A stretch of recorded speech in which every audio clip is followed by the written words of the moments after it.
The 1919 Grand Prix season was the first season following the armistice that ended World War I in November 1918. European economies were struggling, and many automotive firms had to recover and retool from military production. So there was very little racing activity as it took time for the companies and populations to recover. As the world rebuilt, there were only two major races held in the year: the Indianapolis 500 and the Targa Florio.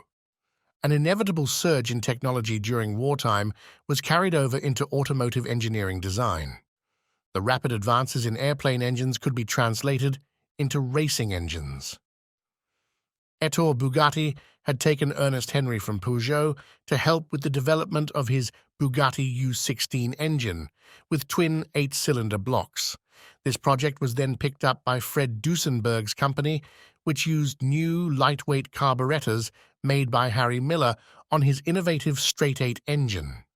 Advances in metallurgy allowed lighter engines to be built, which meant they could be run at higher revolutions, thereby generating more power.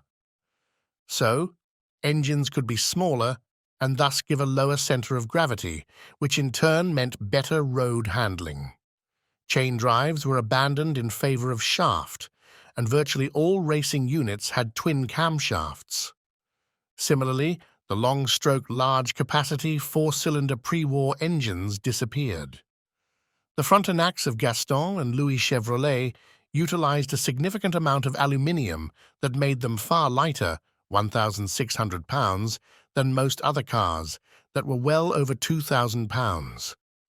Unsurprisingly, there was a mixture of old and new in the fields, and in both events, it was the pre-war machinery that was triumphant.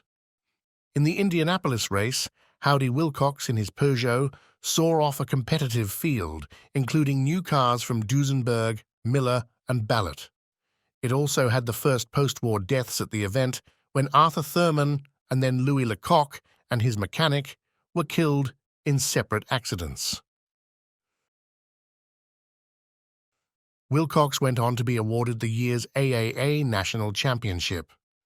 The Targa Florio attracted a solid field, but was held in November in atrocious weather.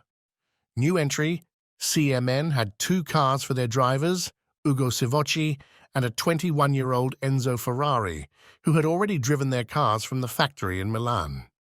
Raced on a shorter variant of the Madoni circuit, it became a contest between the new Ballot of René Thomas and the pre-war Peugeot Voiturette of André Boillot, both of whom had been at Indianapolis.